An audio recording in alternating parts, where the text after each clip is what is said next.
This is a Stop Playing podcast with Sham and Shaka. I'm Sham. I'm Shaka. What's going on, Sham? I don't know. I just fumbled in that introduction. How are you doing? Well, let's pick it up and keep running. Right. Yeah. Welcome to the show, folks. Exactly.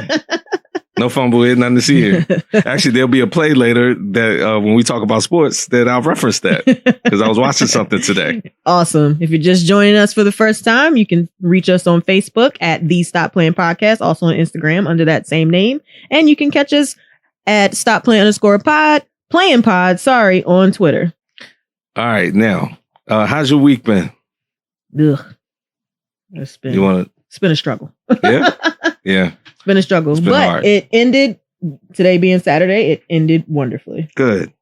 Do you have any interesting stories for us? Because you always do, but it's just been kind of a struggle this week.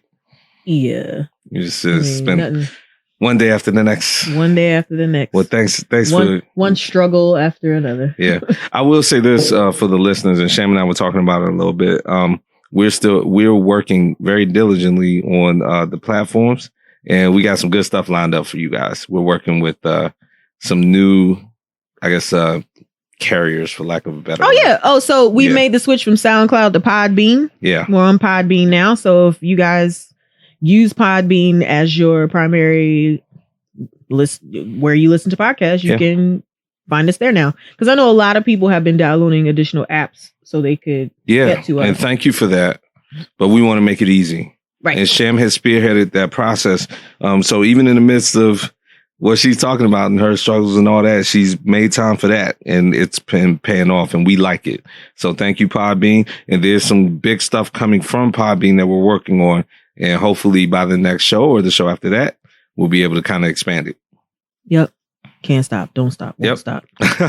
And we'll get to that and him. 9-6, bad boy. Come on. Look, who do we pay those masters, those copyright fees to? Who does he pay? For using that one. All right, so we'll explain that later. All right, so look, I have a quick story, and I wanted to get your perspective because you are one of the most respected women in my life. Thanks. This is a woman perspective that is very funny. So there will be no name said here.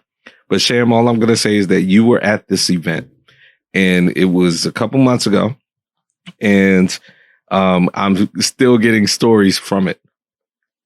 So the bottom line is this. It'll be very short. There have been multiple points of views of this situation, but the crux of it is that the thought was that one guy liked a woman there that he knew for a while. And he saw another guy talking to her at this event. Everyone is at minimum buzzed, maybe even lit. People can't talk no more. Yeah. Now Sham is not, Sham was there, but she was adjacent. Yeah, she was adjacent to sister. She was in the room, but she was not part of this.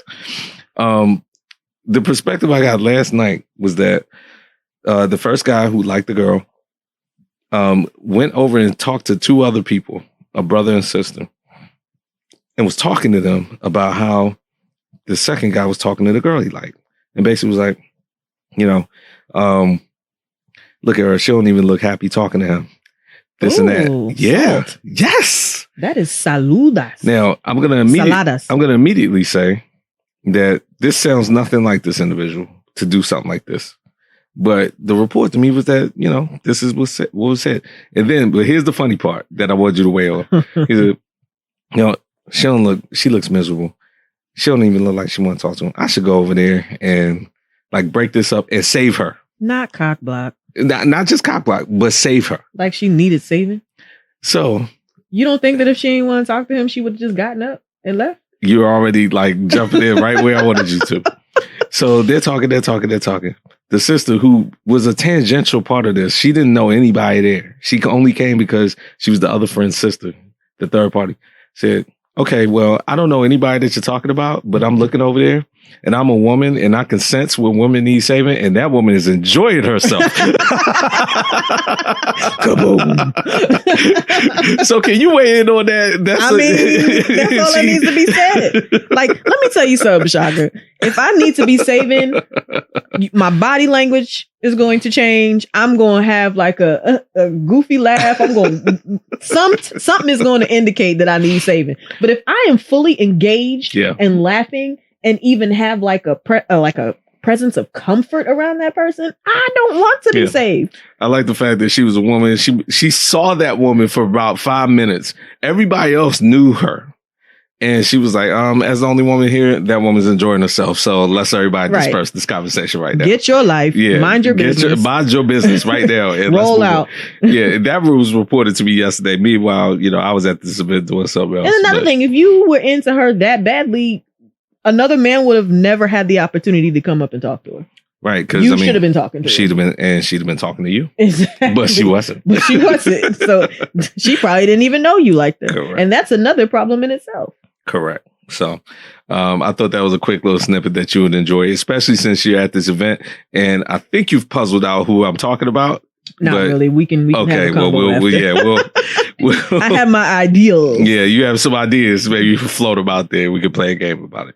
But I thought that was funny. So look, we always have a lot to get to, right? Mm-hmm. So let's get to it. All right. So we'll kind of start with politics and kind of do a quick roundup. Even though there's always, quote unquote, a lot happening in politics, it's actually very simple this week. So we talked a lot of last week. The New Hampshire primary was coming up. Pete Buttigieg and Bernie Sanders were the stars. Yeah, they were riding high off their win. So Bernie Sanders ended up taking New Hampshire, which, again, was not a surprise because that's New England. He is from Vermont. Pete Buttigieg still performed well there. So Amy Klobuchar performed well. Third place. She came in third. So, again, you got two people from the Midwest, kind of taking the second and third spots. Amy Klobuchar, we've talked about her, I think, in the context of the candidates we've talked about for different reasons, good or bad. She hasn't been talked about a lot, which probably is a good thing. In the sense that she was just kind of steadily going along. She wasn't making big mistakes. She's the tortoise. And she just, exactly. And one thing I've liked about her is every time she either speaks or goes to debate, she reminds everybody, I'm the only person up here who's never lost a race. Because she knows Americans like a winner. Mm-hmm. So, and now we're seeing why that's happening. Because she knows, if nothing else, she knows how to run a campaign. Mm-hmm. So those are the New Hampshire primaries. You know what cracks me up about this primary before you move on? Nah, go ahead. Like, folks that's not even in the race no more are getting votes. Like, folks, I'm gonna need y'all to pay attention to who's actually in the Democratic race. Yeah. Like, Cory Booker should not have 155 votes and Kamala Harris should not have 104. Like, I need y'all to pay attention to who's actually in the running. This is ridiculous. You know what's crazy about that? I feel like they get more votes after they drop out. What are you doing? I feel like people were like, I feel bad for them. I didn't vote for them. Or I didn't do enough when they were actually trying to do it. So let me go ahead and throw my vote. Right? They can't win. So let me just burn my vote. It's like how you ain't talk to anybody, then they die, you show up to their funeral. What are you doing? Like, oh, I really like this person. Yeah, you're beefing with them. Right. But the top two contenders, Sanders and Buttigieg. That was really close. Yes, it was. Another statistical tie. Well, it wasn't a statistical tie. Well, no, but he had 4,000 more votes. Yeah, but that's, it was very close. In the grand scheme of things. So if you're Pete Buttigieg at this point, you're saying, all right, even these are both victories for me, basically. Mm-hmm. Now, so there's some fallout from this, of course. Andrew Yang, who I think we both were favorable of. We liked him. Yeah, but he never gained traction. Yeah. And he was an outsider of a candidate, didn't wear tie at debates. He just kind of, his angle was always economic because that's his background. And even the way he approached debates and all that was very cerebral. He dropped out. So, I think he's one of those type of candidates where it's like, if we had a different type of political system that appreciated different things, yeah, he'd be a very good candidate. But it's just one in the cards. He doesn't have a political background. That's the big dropout. And then, of course, here we go. Now we're heading into South Carolina, which we have both been anticipating, in a bad way. So, look, so who are the other candidates, right? Elizabeth Warren, if I'm her, this is disaster mode. It is. Yeah. And we'll talk about the other disaster mode in a minute, but I was very shocked. Elizabeth Warren, what is going on? Because, you didn't finish in the top 3 in Iowa, and now not even in the top 3 in New Hampshire either. And you were the presumptive front runner at a debate, like right before the new year. So yeah. I just think, I think she made a few miscalculations. I think it actually backfired. If we now look in retrospect, when she tried to take down Bernie Sanders about that whole, what he said at that dinner, I know I walked away from that like, okay. You petty. You're kind of petty. Yeah. Even if he said that, that wouldn't be a good look for him. You're going to wait till now to bring it up? You're going to pretend to be his friend? I walked away from that. And then when they kind of squabbled about it, I was like, what are you doing? Are you like, is this a desperate move? She's just looking real oppressed. Yeah. And then again, I don't care what nobody say. I still haven't gotten over Pocahontas. So yeah, maybe a lot of people, I don't think a lot of racist white people care about that, but minorities might.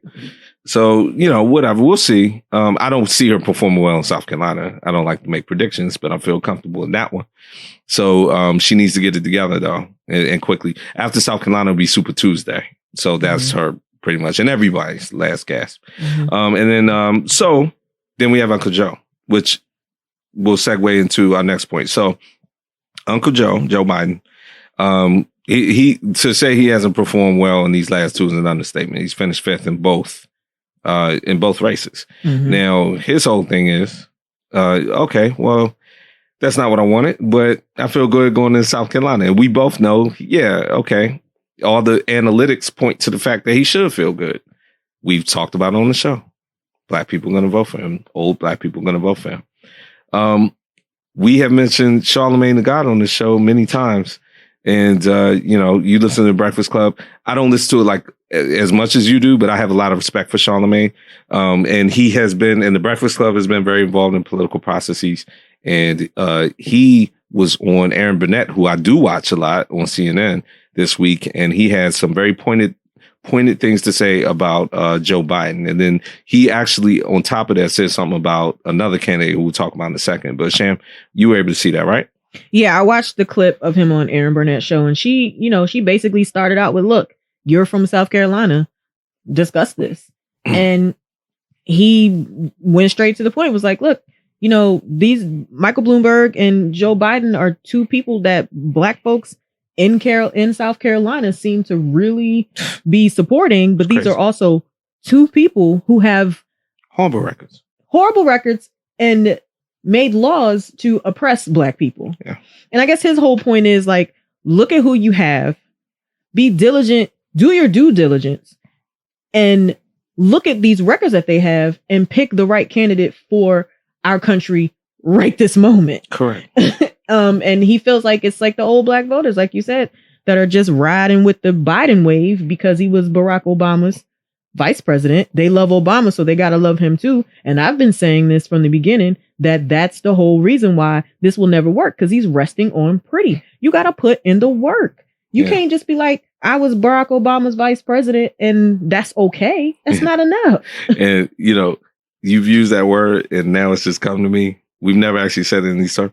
The pretty is Barack Obama. Right. Like Barack Obama is the pretty. That's the pretty that you're resting on. He's the lights that you're resting on. Look, so Michael Bloomberg, as you just said, was the other candidate, and he was the former mayor of New York City. Another billionaire, a way bigger billionaire than 45, which that is one thing I like. He throws that out there like it's all nothing. The time. He's like, I got way more money than him, and I'm way more successful. But that all facts. that is facts. And he just throws it out casually in like a rude manner. Like, he's lost money. I make money. But that being said, though, Michael Bloomberg's record as mayor, especially against minorities, stop and frisk. It's horrible. It's very horrible. Horrible. And it came up this week, and rightfully so. Charlamagne said some great things. Stopped and frisked. Yes, we did. Yes, we did. I just remembered that. Mm-hmm. And actually, I'll never forget that a day in my life. I believe it ties into at least one of the people who I was talking about earlier who told me that story. So it's interesting how things tie together. But anyway, we got stopped and frisked. Yes, we did. A couple years back. It was humiliating. It was right before, it was the summer before we started the podcast. Mm-hmm. And it was down here in DC. But the point is, Michael Bloomberg pressed that kind of policy. And when asked about it, said, well, you know what? If you just take he said it very offhand. Well, just look at this, the data. And I'm paraphrasing. It was worse than what I'm about to say. But he basically was like, look at the data. 90% of crimes and their victims are minorities. So, I mean, it just makes sense to do this. That was the eloquent way to put it, how he put it. But I'm glad it's coming up because people haven't forgotten it now. He's put a lot of money into this campaign. You can't watch a thing on TV without seeing a Bloomberg ad. He everywhere. Yeah. So I'm glad he's being called to carpet. Charlamagne called him to carpet as well, as you said, for that policy, mm-hmm. Amongst other things. So good. We'll see. I think Charlamagne said it best. The younger Black and minority voters are aware of this. They're doing the due diligence. That's exactly the word he used. Doing the due diligence. But will that be enough? And how is that going to reflect in South Carolina? So we'll see. But we are, in the midst of this thing. I think Super Tuesday obviously ends it. And it's ironic you said Easter. Yeah, Super Tuesday is always in March or something. So we'll see. We're in the middle of February. All right. Now, on to, so that's the campaign. All right. That's chugging along. On to a wrap-up story of ours because someone you might have been campaigning for. Yikes. Yeah, this was somebody who I wanted to be in this campaign at the beginning of this podcast. Now, I've done a few mea culpas on them already, so we won't do that. But it's a wrap-up story. Michael Avennati got convicted of the extortion case against Nike that we talked about in a lot of detail on the show. And quite frankly, that wasn't a hard conviction. It was quick. I've never seen a trial move this quickly. Yeah, I feel like that trial started last week. What? That jury was out for an hour. They probably were look, it's Friday, man. We trying to go. We gotta go. It's Valentine's Day too. We trying to go. We gotta go. No, we already came to a verdict. They walked back in the jury room, came back 10 minutes later and was like, all right, there we go. Now, I've never been in a jury room, especially the trial that series, but I just imagine, how they always say juries take an initial poll. I imagine them going in guilty? Everybody sure? All right, cool. Yeah. That's everybody. Let's go tell the bailiff right now. George Foreman walks right in the room and was like, all right, we got it. He's guilty, right? Yeah, all right, let's go. Right. Everybody had lunch? We had lunch yet? All right, we'll need to order lunch and pretend like we deliberate. Hey, bailiff, not for real, guilty. We just decided. So he is looking at 42 years and is going to appeal this, clearly. Yeah. But yeah, this is bad luck. And man, he's been getting crushed. I mean, all these articles, the rise and inevitable fall. I mean, they're basically saying what we have been saying about, especially you've been very much, pointing out, and I think rightfully so, how, he was the loudest person in the room and therefore the least confident in everything that has happened. He went against the establishment. Yeah. And then what we've also were talking about, this clearly would not have been happening if he didn't directly sort of at 45 in social media. These are repercussions from that. Heck yeah. Yeah. It's not an accident that he's going through all this stuff now. Even the person he was defending against Donald Trump has turned against him. That's right. So I don't know how she got flipped, but she got flipped. Yeah. And you can't tell me that this has nothing to do with the fact that he came for 45. Wait a minute, you talking about Stormy? Yeah. Oh, well, she got flipped because he was stealing from her. But it might have been easier to not flip her if it wasn't for all of this. Hey, look, if a porn star wants nothing else, it's her money. So, if I had been in the room with Michael Avennati, you'd be like, the one thing, don't screw the porn star's money. Why do you think she got in the business in the first place? But no, I'm with you though. Yeah. I mean, everybody flipped against him.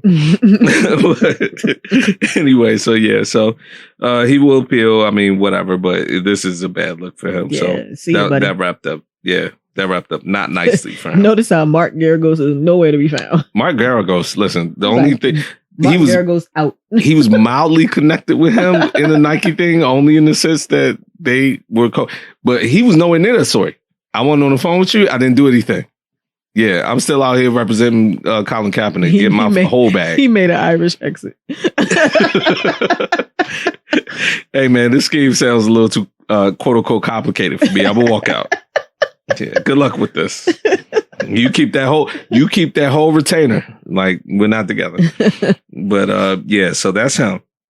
Now we talked about 45. So, clearly, look, we've spent a lot of time on the impeachment. We wrapped it up last week. So really, this is more about, just kind of tracking things after that. This week, the president thought it'd be a good idea to interfere. Now, this actually merges a couple stories we've done. His boy, Roger Stone, who we knew that's his man. He waited till after the impeachment and then he went after the judge. So Roger Stone's sentencing was this week, and 45 went after the judge who's responsible for Roger Stone's trial and called her credentials into question and attacked her in the media and and basically was like going against her in social media. So then the Justice Department backed off of their recommendation for a 9-year sentence for Roger Stone and lessened it. He intervened in the justice system for his boy. Now, he didn't full-fledged pardon him, but that's like on the way to pardon him. Like, don't you dare send my boy to prison for 9 years. And who is this judge? Basically is what he was doing. So this is part and parcel the kind of stuff that people like all of us feared he would do on the cusp of being acquitted, which is, oh, wait a minute, I just got away with this. Okay, I'm going to get away with everything. He also recommended Lieutenant Colonel Vindman, one of the people who testified him again in the impeachment trial. He put in a tweet. Yeah, so I expect the military to take disciplinary action against him. For what? For telling the truth about your illegal actions? So then, of course, General Kelly, who we've talked about on this show, who used to be the chief of staff, I guess that's the one outrage that he wants to speak out about because he was in the military, says, oh, he shouldn't do this. So everybody's like attacking him, or those type of people are attacking him. But the ultimate point is that he has now gone extra 45. 45 is about to turn into 90 out here. Okay. He's doing all kinds of illegal things. He's saying all kinds of things because he knows in his heart that nobody can stop him. And last thing on that, they started interviewing all the senators who acquitted him and said that he learned his lesson. And they were basically like, no comment. We'll know what he's doing. Yeah. Because what can you say? Yeah, they couldn't see my eye roll just now. What can you say? What can you say? Like, they know what time it is. So he's acquitted, as we talked about, and he's skating. That's all the political news we have for tape. On to some regular news. I like regular news. Yeah.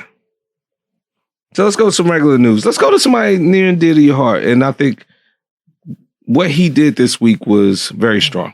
My favorite player of the new class. Yep. Post Michael Jordan. Dwayne Wade. Yeah. He came out this week. Interesting. He was out here this week talking about how his son Zion is now Zaya. Yes. So, and to me, this is less about him than it is about his daughter now. Correct. Having the wherewithal and the maturity to like just say to your parents, hey, this is who I am and this is who I want to be referred to that young. Dwayne Wade even went as far as to say that he could tell since Zaya was about 3 years old, which is incredible. That is incredible to me, but he knows his child. Yeah. But yeah, and he's been getting some like he's been getting killed in social media, but people are stupid. It's polarizing. I mean, in social media, I should say, he's been killed, but supported in a lot of circles. But yeah, his second child, Zion, is now Zaya, and is no longer he, and now referred to as she. Yeah. So there are a few layers to this. Number one, this is not something that just popped out of nowhere. We didn't really talk about it, but he been the way Gabrielle Union and their family, because I think it's 3 kids, right? Maybe 2. I'm sorry. 4 now. Oh, okay. I'm laughing because the 4th was. No, the 3rd was. Oh, the 3rd one was the one? Yeah. That's right. I got it out of sequence. Too. He came out and talked about how he had to tell her. Yeah. So he's been just letting it loose, huh? Mm-hmm. But they had a Christmas card. And on the Christmas card, who is now Zaya, but at the time it was Zion at the time, but he hadn't really said it yet. It had some kind of feminine clothing on. I forget exactly the details, but when it came out, the Christmas card, they posted the Christmas card, and people started going after his son on there, and he was, good, not having it. Like he was making time for everybody who we saw like posting something about his son.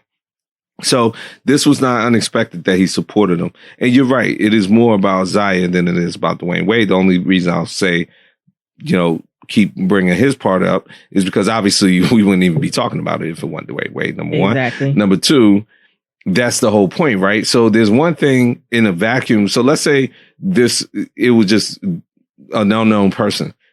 You are right. And that is a lot of self-awareness for a young boy to, who started out as a young boy to proclaim to his father and his family and everybody. It's another thing. When your father's Dwayne Wade, you're getting worldwide, basically, scrutiny. And on the heels of what I just talked about during Christmas, to then say, okay, well, you know what? Yeah, I'm going to own it. I'm not going to hide from it. I'm not going to deny it. That's what it is. And then for your father to go out and talk about it and embrace it, that's great. Again, the 3-year-old part, I'm like, wow, yeah, that is incredible, huh? You knew that early. But it was what it was. So that happened this week. Then it happened around, it was in the news because, Dwayne Wade was doing a lot of interviews and stuff. They were interviewing basketball players. Mm-hmm. We'll get to it later, but it's All-Star Weekend. So. He's the newest addition to the Inside the NBA TNT team. Mm-hmm. And last week was like his first show, or was it week? Is it a permanent edition or just sort of an ongoing contributor? It's a Tuesday night edition because, on Tuesday nights to do the players only thing. That's right. He's one of the former players. So like KG used to be on it and stuff like that. Yeah. So it's Shaq, him, Candace Parker. Okay. Oh, that's what's up. Mm-hmm. Candace Parker. Yeah, she's out here. Yeah. She's everywhere. Yeah. Dudes love her. I'm one of them. Women love her too. Yeah. Different reasons, but keep going. So he's just been in the news a lot lately. And then, of course, everything with his wife and Terry Crews and all of that. Yeah. Which we didn't get into. We haven't. And I dug into that this week, but I still don't feel like I understand it. Yeah, it's really not. It's dumb. A lot of people were actually linking that. And so we'll talk about that to the Gayle King, Snoop Dogg stuff. Yeah. Got it. So next up, what's going on over there in the City of Love? So, okay. This story was, and I know I've wrapped up the political segment. This man is a mayor, but to me, first of all, I talk about it's international, policies, right? All right. So the Parisian mayoral candidate was recently. He had to drop out. He had to resign from his race because he was caught on camera, or a video of him was released. And his name is Benjamin Griveaux. I don't know if I'm saying that right in the French, but what have you. Griveaux, right. Whatever. So a Russian troll who is notorious for kind of doing this kind of stuff. And he's like a refugee, whatever. He had problems with the Parisian administration. And this mayoral candidate is very close to the president of France. So he wasn't going to win the race, but his hat was in the ring for Parisian mayor. The video comes out, It's not specifically told what he was doing on it, but I did know that it involved him tweeting and texting. It almost sounds like an Anthony Weiner type situation where he was texting somebody and whatever, but then a video comes out. But he has to drop out. Now, here's the remarkable thing about this that I found quite telling. We always talk about European attitudes towards sex scandals as opposed to U.S., and this was a great example of it. Even his opponents and even like independent media, they were like, you shouldn't drop out because of this. They were upset that it got leaked in the first place and got used as leverage to make him drop out. Whereas in the US, when you have a sex scandal, even though it has nothing to do with your ability as a politician, because of our attitudes about sex and because of the hypocrisy that happens in both parties, people just drop out automatically and they're encouraged to. And that's what I liked about this story. Even his opponents were like, we don't want him to drop out because if he drops out, that means that this kind of thing will be basically acceptable to try to shame somebody for something they're doing. Okay, he's cheating on his wife or what have you. Yes, he's on the sex tape, whatever.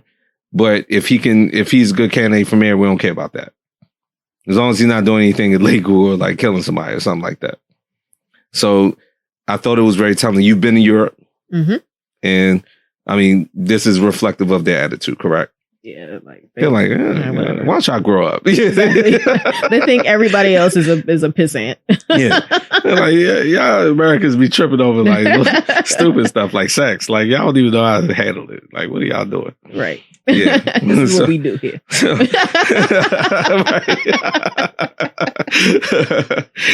Yeah, what was that beat she went on or something? Sham ain't do nothing, guys. For the record.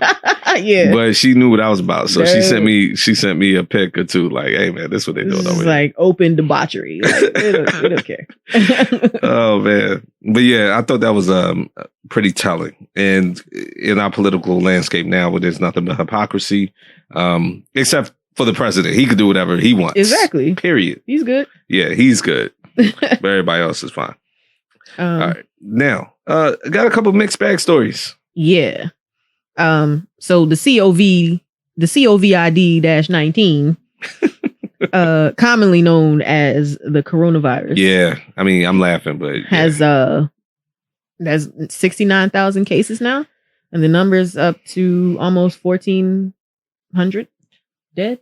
So okay, here's the 69,000.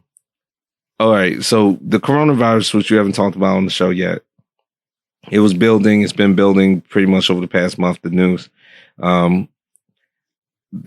they announced 35,000 new cases in a news report, like on one day this week.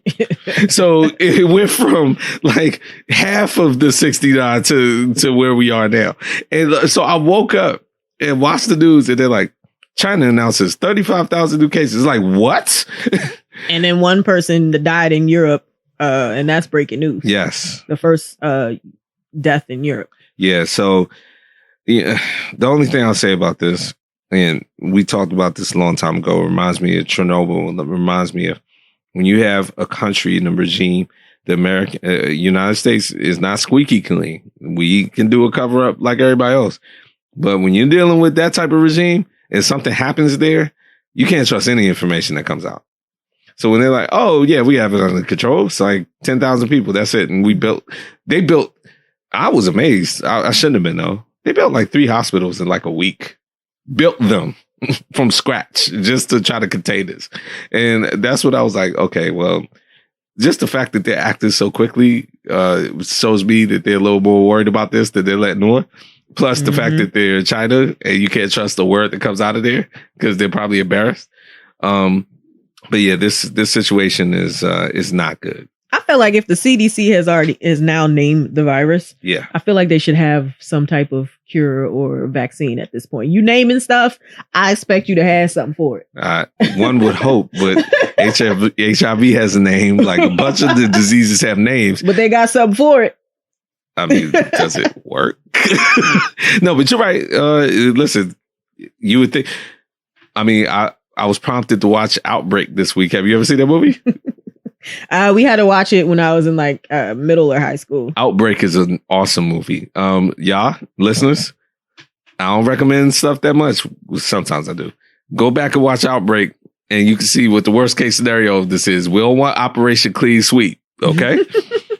That's all I'm gonna say. But yeah, we felt we needed to touch on it because hopefully it's a story that dies down soon. Kind of like Ebola and SARS. Yes. Hopefully it dies down soon. We can look back on this and say, oh, we caught it when it kind of caught a little bit more fire and it died down. But there's signs that it may not die down soon. So that's that. Now on to a little bit more fun news. So this one, though, is a local story. Which I sent to you because I was like, what the heck? I mean, anytime something local comes up, there's a weird sense of pride. Like, we made the news. Okay. So this story came from North Laurel, Maryland, which, if you know anything about Maryland, like Laurel is kind of in between like DC and Baltimore. Yeah. Like, you know, so a good 20 minutes, 25 minutes. Yeah, either way. So apparently there were 23 stolen airbags. Wait. Let me flip that around. There were stolen airbags out of 23 Hondas overnight on Thursday. A spree. One day. One night. Like boom, boom, boom, boom, boom. Just stealing airbags. Now, you would think, they ain't steal the car. Stole the airbags. Just the airbags. And apparently this is something that's common. I didn't know that this was like a thing. And it only takes them like 3 to 5 minutes to get the airbags out and move on to the next car. Like people legit like came outside in the morning. Some of their cars were unlocked. Some had smashed windows. I'm still kind of like, I didn't know that there was an airbag market out here for thieves. Like, I don't know much about crime. I know that I saw this scheme on The Sopranos, gratuitous HBO, I know, in 2004, where they were like, one person was trying to bring somebody else back in the organization. He was like, hey, man, I got you. You can come in on us with this airbag scheme. And then he explained it. But my point being, that was 2004. And even then, when they explained it, I was like, really? You think they've been binge watching The Sopranos? My point is, what I always like to say, I like to be in a room when these ideas are talked about. That could have been it or something else. I don't know what caused it. Here's what I do know.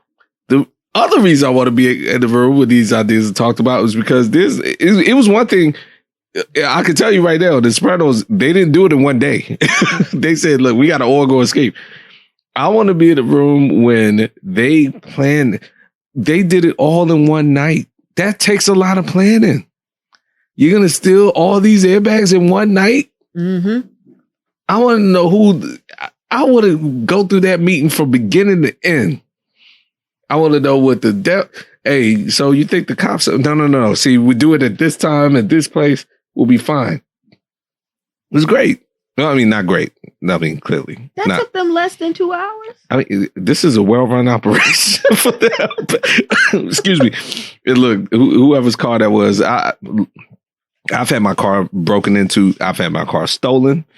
Sham has also had like vandalism and stuff to her car. She talked about it on the show. So it's a horrible feeling. But good gracious, this was a tight operation. Let's break this down, though. It's 60 minutes in the hour, correct? Yes. They said that they were able to, each one took about 3 to 5 minutes. So let's say it took 5. That means you could take 12 airbags in an hour. That literally took less than 1.19 hours. I want to know how many people were involved in this. Did they hit like a bunch of cars? This was very tightly run. This was like remarkable. I mean, I might sign some of these cats up when they get out for event planning. They may not ever get caught because apparently there was no video, no witnesses. Oh, we don't got any suspects? Nothing. No suspects. Okay. I mean, if somebody's not dumb enough to brag about it, then, this is a perfect crime. This is a perfect crime. If somebody is dumb enough to brag about it, once that guy gets out, I got some events I need you to plan, Slip. Right. You run a tight ship. Yes. An hour? Yeah. That's crazy. Meanwhile, if I lock my key in the car, like I'm calling a bunch of people, it's gonna take me days to reconcile that situation. Exactly.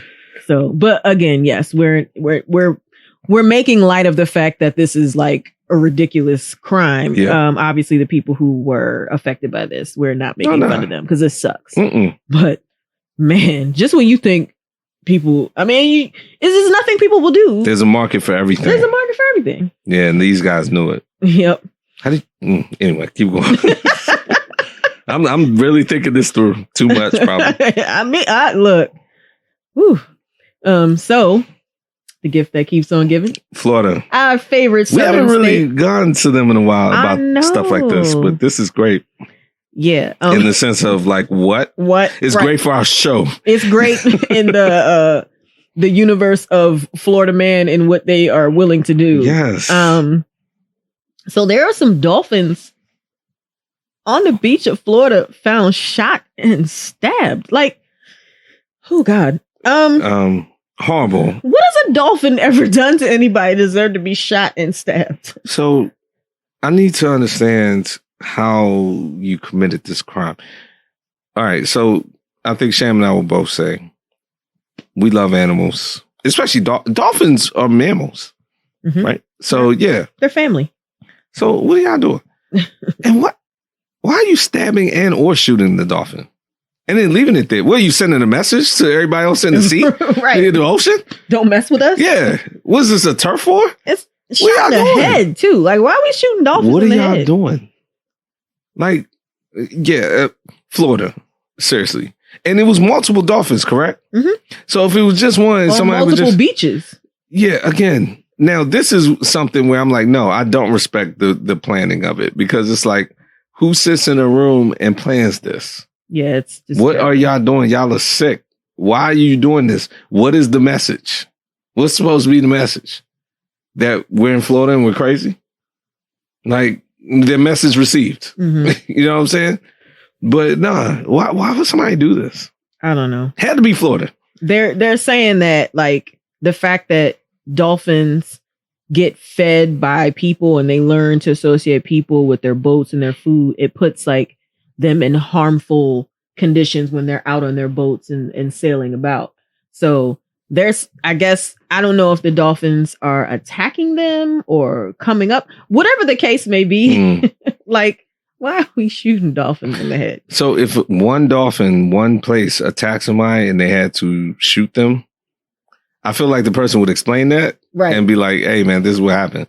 And people probably still like, what do you mean? The dolphin attacked you? Flipper attacked you? Slip? Yeah. Like, stop.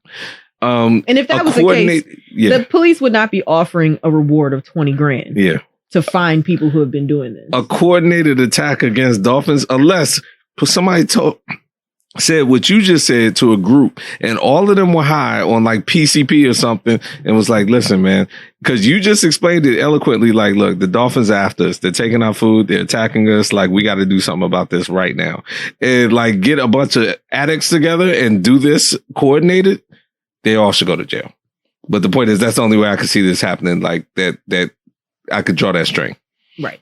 I feel like something gang whatever is happening here, and hopefully they catch somebody who can unveil whether, and then whatever stupid reason I could even imagine, it's gonna be 2 or 3 times dumber than that.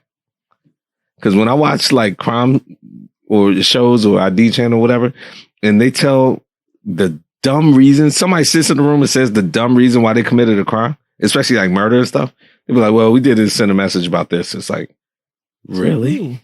Other dolphins? To who and for what? You're the dumbest person. Lock you up for being dumb. And sick. But yeah, Florida. Hey, cut off every part of it. Miami and Orlando can stay.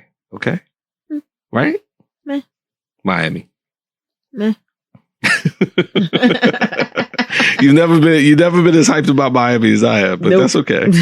That's all right. It was all right. Moving on to entertainment. Man, we got some good entertainment. Listen, the first story is near and dear to my heart. I'm gonna get it out the way right Now. I sent you this. Yes, you did. Because you're a good partner. Cheetahs is coming back. Now, I've mentioned Cheetahs on the show. Shan watched it with me one time when she came over here. Cheetahs comes on every weekend. Every single weekend. Okay? They run a marathon in the morning on Saturday and Sunday. And it sometimes interferes with the errands I need to run because I sit there and get caught up. Those are the old episodes of Cheetahs. They're bringing Cheetahs back. Probably because of people like me, those ratings shot up dumb quick because I know people were watching it. So, Sham, they're bringing Cheetahs back, which is news number one. And they're bringing it back with Peter Guns. The ultimate cheater. Great call. You want to talk about being in a meeting like, yo, you know who we should get to host this? Call Peter Guns right now and see what he's doing. Right now. We got like 11 kids. Yes. And he was on, was it Love and Hip Hop? Love and Hip Hop, the original. And he was cheating all over the place on that one, correct? And then it was like causing stupid problems and drama. Messy. Out in the open, messy.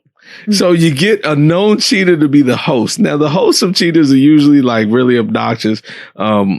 The first one was Joey Greco. The second one was Clark Gable III, who offed himself. I assume that as well. I don't know if that's been confirmed, but he died at his home. He was the grandson of the Clark Gable from Gone with the Wind. Mm-hmm. So that's sort of his legacy. But and he was the host of Cheaters. But anyway, so they've had two hosts, and then they run like the old ones, and it ended in like 2010 or something like that. But anyway, he I know he had a bunch of substances in his system, so either it was accidental or he killed himself. Correct.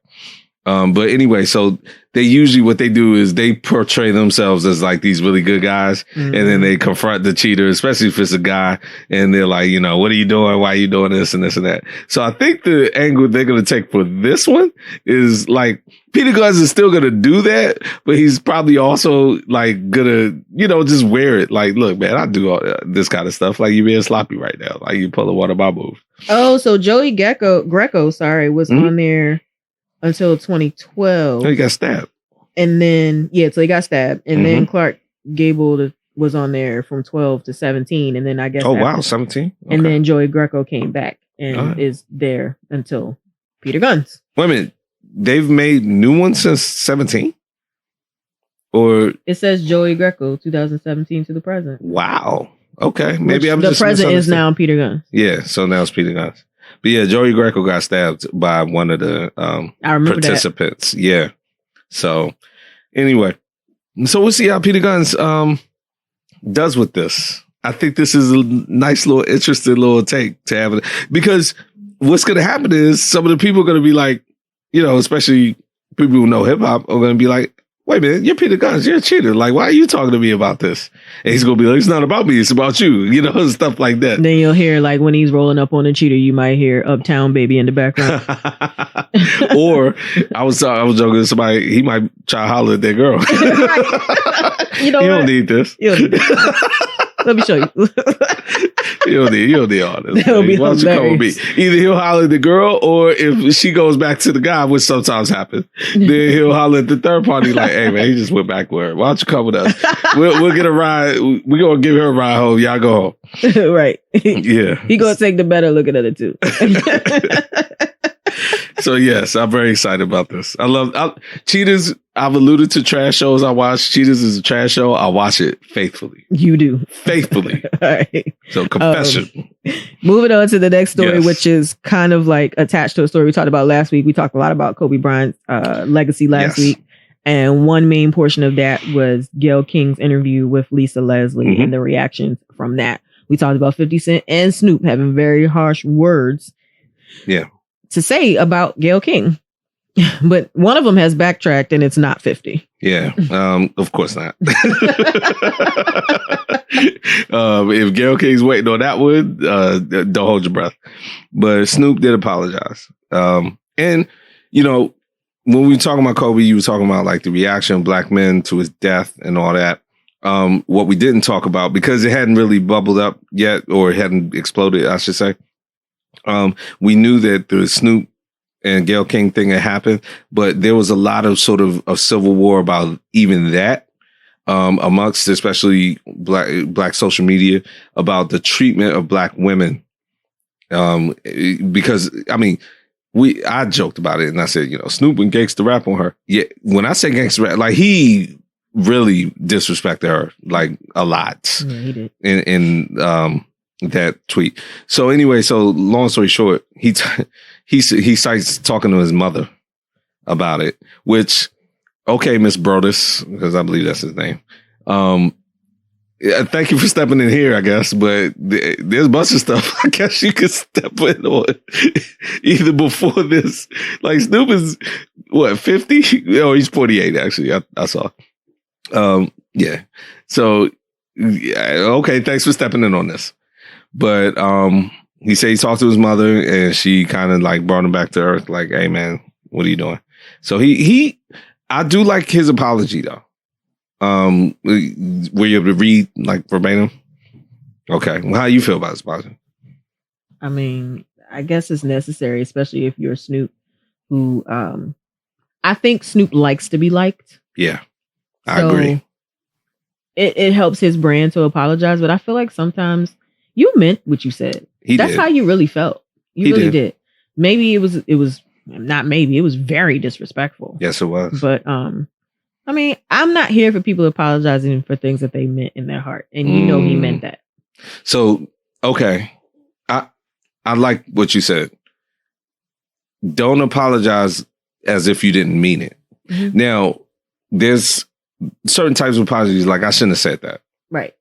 Which basically is what he said. He shouldn't have said it. He can still feel that those words are true. But that doesn't mean he had to come out and say it publicly. And he said, and to your point, he still doesn't like what she did. Because he said 2 wrongs don't make a right. When you say 2 wrongs don't make a right, you're saying I still don't like what you did. Mm-hmm. But he went on to say there's ways to do things and let me just go ahead and fix this right now. Mama was like, that's Oprah's best friend. I'm gonna need you to fall back. Don't mess with Oprah. By messing with Gayle, you mess with Oprah. Exactly. If I mess with Oprah, you messing with me. Okay? Because y'all could listen, especially our younger listeners. I know it's hard, man. It is for y'all. You see Oprah and you just see this like brand. And this person who's like just this billionaire or whatever. But when you're like our age and you realize how our parents viewed Oprah, like Oprah Winfrey is like, I mean, that's the essence. Mm-hmm. My mom still talks about people going on Oprah or like whatever, having an interview with her as if that's it. Mm-hmm. That's the Super Bowl for black celebrities. My elders remember when Oprah worked in Baltimore and was on the local news. So it's to go from that to the world's first female billionaire is ridiculous. So, and look, I know she's still the only female. Probably.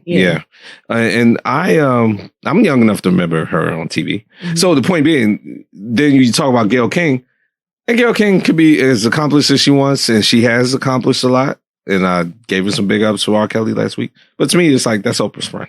That's her best friend. That's her bestie. And you can talk about Stedman before you can talk about Gayle. Right. That's probably like 1,000% true. And it's like one of those things like, all right, Gayle King, like a lot of people think you would not be where you are without being Oprah's best friend. That. Like she put it out there like, this is my best friend right here. Why don't y'all just go ahead?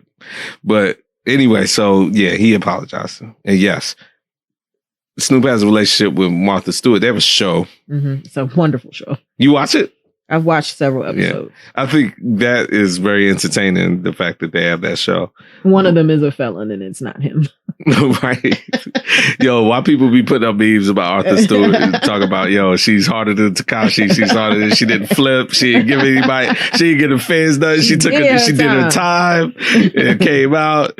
Yeah. So that's why Snoop like linked up with her for that. But anyway, so that happened. So, I think in the Kobe Bryant aftermath stuff, that's probably the last like negative thing that we've heard.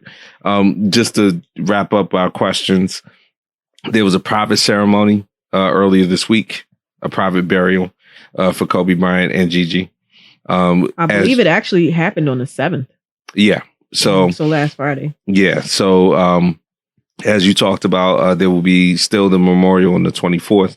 But we were wondering, I was wondering, especially when the funeral would happen, it was private. So, so that's that in that piece, but go ahead. Also last weekend, the Oscars happened. Mm-hmm. And Kobe was mentioned in he was. In memoriam, which he should have been. Oscar winner. He was an Oscar winner. Exactly. I watched the whole event. You are good. I did. I actually like to catch the Oscars, and I did not catch it for they didn't have a host again, but Janelle Monáe did open the show. Okay, and she did a fantastic performance.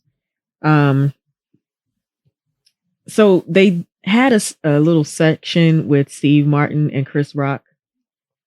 Very entertaining. Okay, entertaining. They did not mince any words. I love that. They came right for the Oscars. They came right for the institution. They came right for the old folk. They came right for the racism. They came right for everything. I think I heard about it. And two former hosts.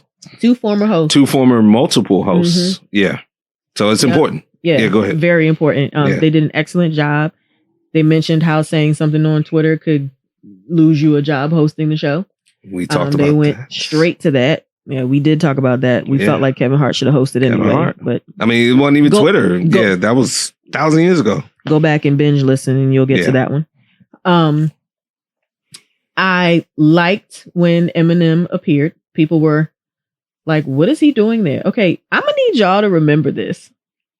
Eminem is an Oscar winner for Best Original Song or a Motion Picture. Mm-hmm. First off, so he belongs there. Yep. Secondly, the night that he won, he wasn't there. Right. I will never forget when I watched that live. Barbra Streisand opened that envelope and she could not contain her shock when she had to read the winner is Eminem. They did like a montage of many of the Oscar winning songs. Okay. And they played little 5-10-second snippets and showed clips and all that kind of stuff. His was last. And you know how his like the first like eight counts or 16s that go into that intro is like very like yes it is. It gets you amped up. It gets you amped up. Every boxer should walk into that, I think. And everybody was getting amped and you knew something was going on because it kept going. It went longer than the rest. Then all of a sudden here he comes and you could tell the division in the room. Mm-hmm. You knew who was young. You knew who was old immediately. Yeah. You knew who knew Eminem. There were some people in there that knew every single word that was bopping. And there were other people in there that was looking like what's going on? Yeah. Who was that? Oh, Eminem. What? Huh? Oh, I don't know a song. Yeah, it's like this guy won Best Original Song. Yeah. Like you could tell like it was whenever they would pan the crowd, I would just like laugh because it was just so much disparity in the reactions. But when he was done, everybody were on their feet. Oh, yeah. Because, I mean, the man can still perform. Yeah, he's a dynamic performer. Yeah. I love that he had real string instruments up there. I'm partial. I was about to say, let's get to it. It was live. It was live. The production. The production was awesome. All right. But it was very good. So now let's talk about some of the actual movies. Like, I mean, look, Joker. Had a nice night. Joaquin Phoenix, who I mean, again, the man is just strange. He's weird as all. So, however, he made a point. Strong message. Made a point. I mean, look, you watched it. I didn't. So I had to see that twice. Okay, so maybe you lay that out. I heard about it. He basically discussed, kind of some social political stuff, just like human things, like how we tend to look at things as if everything needs to be the way that we think it should be, instead of realizing that we're all working towards injustice. We're all working for one goal. Instead of working against each other, we need to work together. Yeah. You say you want to fight for this, but at the same time, you will take a cow's baby and their milk. Like, I mean, he just was really going in. Obviously, he's vegan because he talked a lot about he talks a lot about hypocrisy in Hollywood, and that's been his message throughout this whole sort of award season. He didn't even thank anybody. He just literally just came right up and just started speaking. And the reason why I said I had to see it twice because I saw it at night, and then we had a meeting at work, and then someone decided we needed to watch his speech. At the end of our meeting. Right. I mean, again, it was very powerful. The message was very clear. I mean, but well, okay. And look, Joaquin Phoenix, I've always called him weird. I understand what he was trying to do, and in a lot of ways grateful. A lot of stuff he's done. He's talked about minorities and being left out of. The Phoenix family is they're very strange if you like dive into that. His brother, arty people. His brother was River Phoenix, who was, way before his time died. He died outside the Viper Room. He was a looker out of Johnny Depp's bar. Yeah, the Viper Room. Yep. Yep. And he used to run with Brad Pitt and Leo and all them. Like he was on par with them. He would be at their status right now if he was alive. They weren't the Brat Pack, but they weren't the Brat. They didn't have that name. Oh no, they have a actual way more graphic name about their little crew. So yeah, but I'll give you a hint. It's because everybody like you thought they were lookers. So yeah, they were it. But I believe Joaquin is the one who found a river like outside. So he ain't been right ever since. Yeah, that's where I'm going with that. But even before that, they've had a lot of thoughts about like veganism and whatever. So I didn't expect him. I expected him rather to go up there and say something strange or whatever. But yeah, so Joker performed very well. I mean, you saw the show. There was one movie that cleaned up, and it's escaping my mind right now. Who won Best Picture and like Best Director? Actually, Joker won a couple, didn't it? I only remember it winning Best Actor, but and it might have won like a couple like behind the scenes awards, cinematography and stuff like that. What do you think of the overall production of the show? The Oscars are it's a good topic in terms of production. They still need a host. Yeah, why are they doing that? Yeah, I don't know. They still need a host. That was a horrible decision off the Kevin Hart thing, like we talked about. Yeah, they still need a host. And so we'll look that up. But as far as Oscars, again, I missed it. I like to catch the Oscars, and so I missed it this time. But hopefully, it sounds like you enjoyed it. One correction from another award show that we had, the Grammys. So I shouldn't say correction, more of an update. I think we both had the sense that it didn't happen the way that I at least presented it. So we were talking about Puff and Mace and the whole controversy over mastering rights and stuff that Puff went and presented in a speech. That speech was a Grammy event. It was not part of the show at all. It happened, I don't even think that same day. I think it happened like part of that week or what have you. But as the week built up, and then on the night of the Grammys, it went to the forefront. So Mace brought that to the world's attention, but it did not happen during the event. But that being said, Puff has not really responded. I mean, he did. He kind of said all the right things, like, yeah, there was a lot behind that and this and that. But at the end of the day, Mace got him. Like, don't go out here and talk about recording rights and masters and this and that. Like, as you said, look at everybody in Bad Boy. I want to say Locks, Jadakiss said something about it. Like, yeah, he's right. Like, Puff been screwing people. What are you doing? He been screwing people. Yeah, so stop it. The Locks wanted to like beat him down in the street. They used to call him Shiny Suit Man when they joined Rough Rider. Yeah. So the movie you're talking about is Parasite, and also Once Upon a Time in Hollywood did well because Brad Pitt won for Best Supporting Actor, and Quentin Tarantino won for Best Director, I want to say. Yeah, Once Upon a Time in Hollywood, I still haven't seen that, and which is crazy because I like Quentin Tarantino, Brad Pitt, and Leo. I think Leo and Brad Pitt suffer from the good-looking person disease. Oh, actually, no. The director of Parasite, Bong Joon-ho, he won Best Director. So I'm about to say, I feel like Parasite cleaned all the way up. They did. Yeah, they did. That's the movie I was thinking about. Mm-hmm. So I'm not in a rush to see it though. Sometimes Oscar movies clean up and it's like, so okay. Yeah, I remember I rushed out to see Monsters Ball after Halle Berry won, and I was like, why did I just watch this?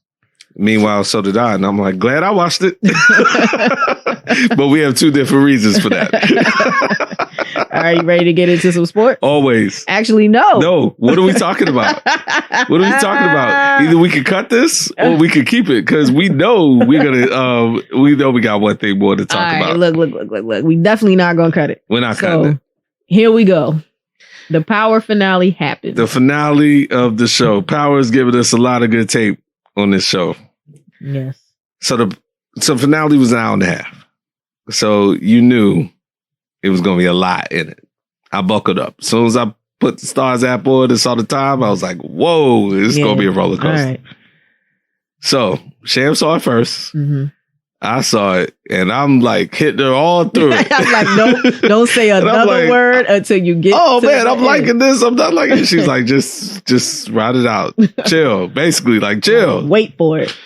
So, I mean, who wants to go first? Would you like what do you want to do? I mean, look, if you don't know by now, like we know who killed Ghost. Yeah. So we kind of both were right? So they leaked the theory that Tariq and Tasha each one killed him. Tariq shot him. Tasha took the fall for it. And Tariq basically, I don't know, I guess accidentally shot him, even though he didn't. He shot him on purpose. He shot him on purpose, but he, I guess, immediately regretted it, whatever. But then he kind of didn't. And Ghost told him earlier, and like, once you get your first kill, it's over. Like, yeah. So that's that. And actually, that wasn't his first kill. That was his second kill. Yeah, because he killed Raymond. Yeah. So, okay. So Tariq killed him. So, big whodunit. Right. Yeah. So then, we'll talk about some of the other elements, but eventually Tasha takes the fall for it. Which she didn't have to. Not only did she not have to, but again, we'll talk about some of the things. Her plan to not take the fall for it was so stupid. So stupid. Like, and I said this to Shaka. Like, I texted him. I was like, I was caping for Tasha for a minute, but this is the reason why Ghost called her a half smart chicken head. Which he barred her. He really barred her. Like, I felt bad because I'm like, okay, at a certain time in your life, you love this woman. You created a family with this woman. Like, yeah, this woman was a big part of your life and of your success. Yes. Because she was the one doing the books. Correct. But to talk to her away, like he was barring her. Let me say something right now. So this brought home the point that we were talking about this season of Power, which is that it was very, very well written. And I had noticed it, I guess, as they were giving more people's point of view. So the more stories you saw out of the 5, the more you were like, okay, that's what they didn't show us before. Mm-hmm. They did a lot with this. Mm-hmm. So there were conversations that weren't shown in the previous episode, or either there were parts of conversations, I should say. So they showed the part of it, but not all of it. They did it a lot with this, with Ghost. And that last episode of the last season where we were like, yo, Ghost is like going crazy, just talking crazy to everyone. Mm-hmm. Multiply that by 1,000.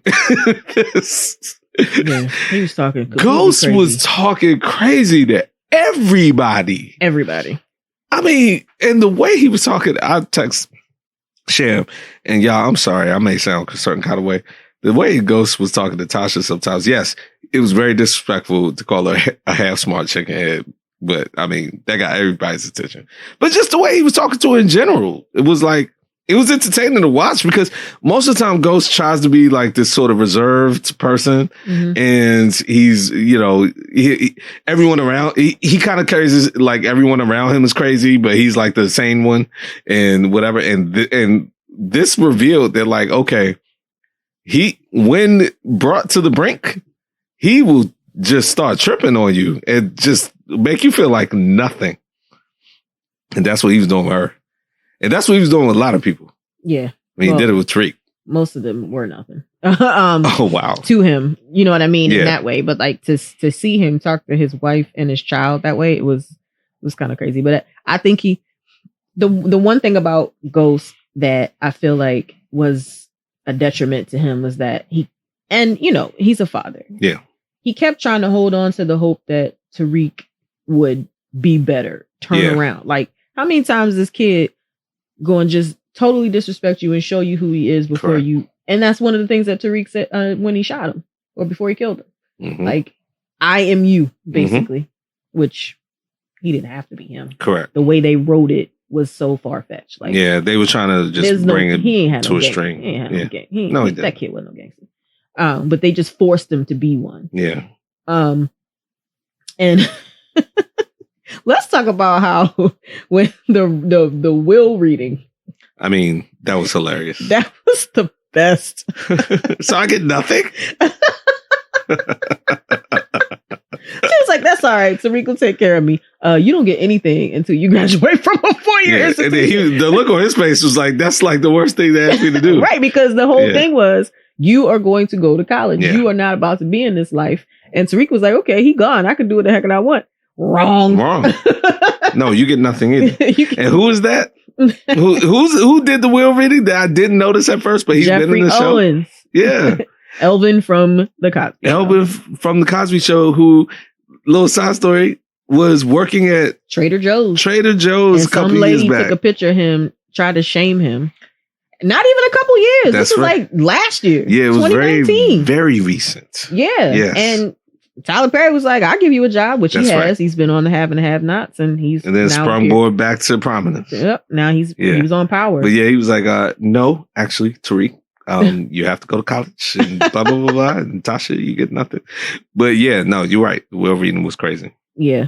But Ghost also made some very good points. Like, look, I've been trying to get out of the game and make a better life for us. You keep trying to want to stay in it, and I can't have you trying to keep me in the past. Like, you're so pressed to be a part of the life. Correct. You don't see what's in front of you. And that was her downfall at the end. Yeah. She clearly had a way out. Tariq manipulated Sax into not pressing charges. Sax so stupid. And how did he even get his job back?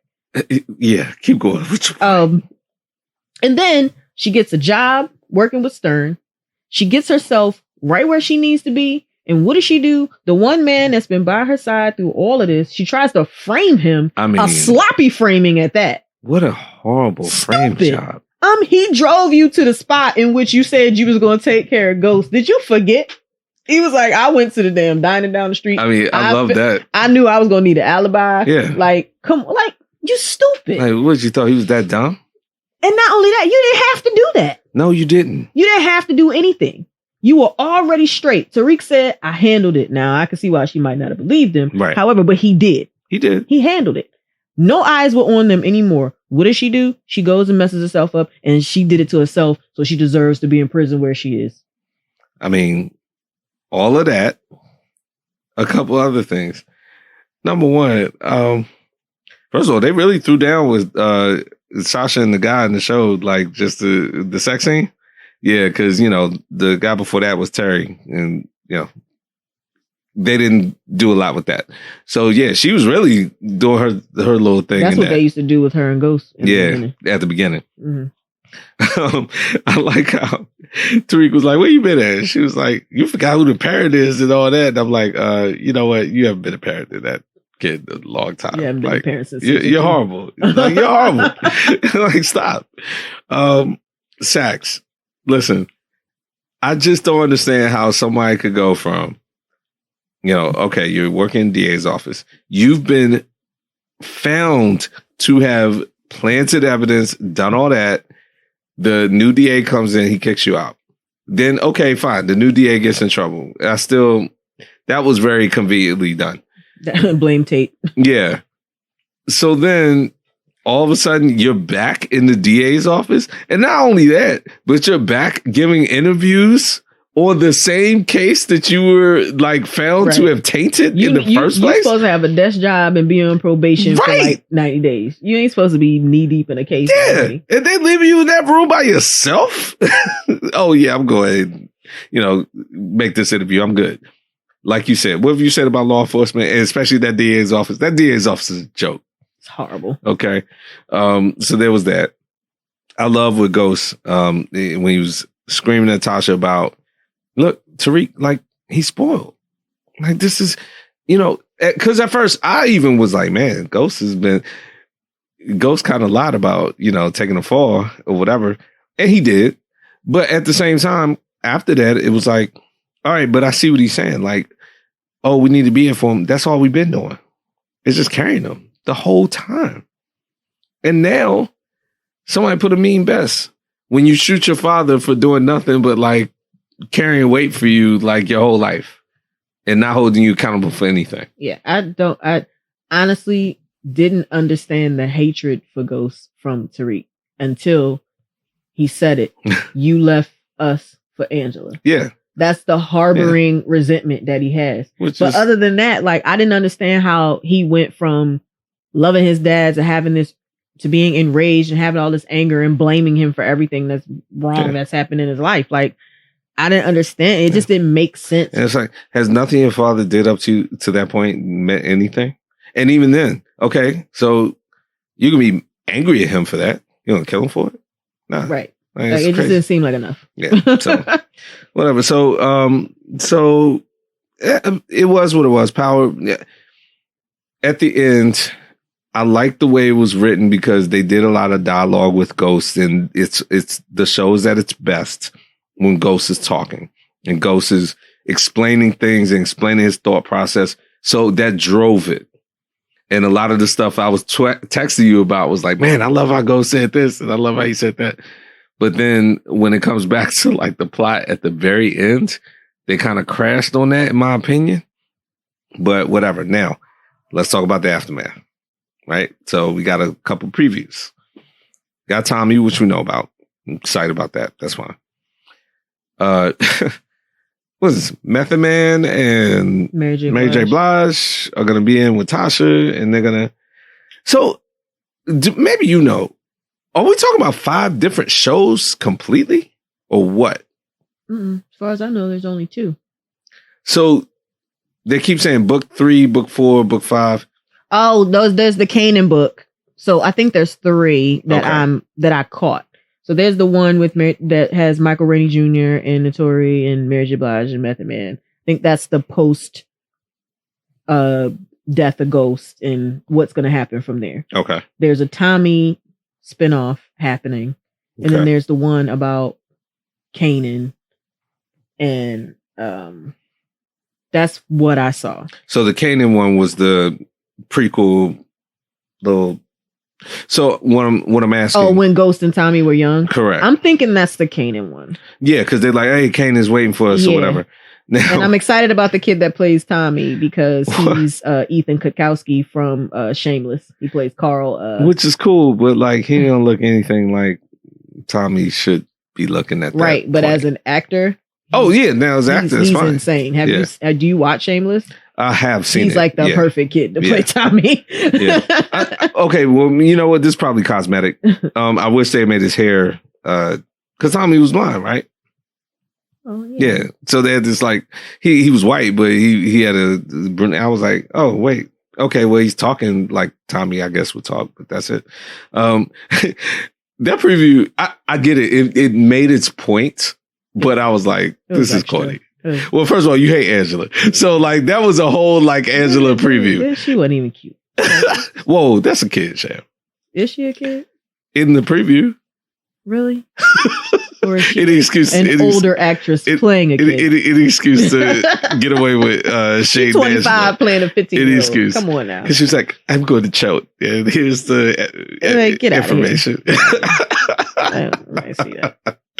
Oh man! So how do we think of Power? But we'll wrap it up. Just what do we think? I'm waiting on Tommy's book to start. All right, that's it. That's enough. You ready to get into some sports now? Always. Thank you, Power, for giving us some good entertainment. All right, so starting with in sports, NBA All-Star Weekend is happening right now. Yeah. We had the celebrity game last night. So it's Saturday. Right now. Yeah, no, I mean, it's right now, something is happening, whether it be a 3-point shootout, a slam dunk contest, something is happening right now. We are not watching, but it's Saturday the 15th. the rookie game, or excuse me, well, both Rising Stars and Celebrity Game last night. Yeah, I DVR'd the Celebrity Game. I haven't watched it yet, but I mean that's just going to be straight comedy. It is what it is. So, do you care about knowing the outcome? Of course, I care. I'm going to watch it. Oh, okay. Well, I won't tell you, but it was interesting. Okay. Stephen A. Smith and Michael Wilbon were the coaches. Interesting coaches. Mm-hmm. Yes. And Stephen A. Smith made himself part of the game as always. So I'll put it that way. Mm-hmm. So he played Division I basketball. Yeah, a long time ago. Yeah, but nah. So it's we've said it. I've said it. In terms of the doldrums in the NBA, the All-Star break is a nice welcome little break, and then after they get back from that, there'll be roughly 30 games left.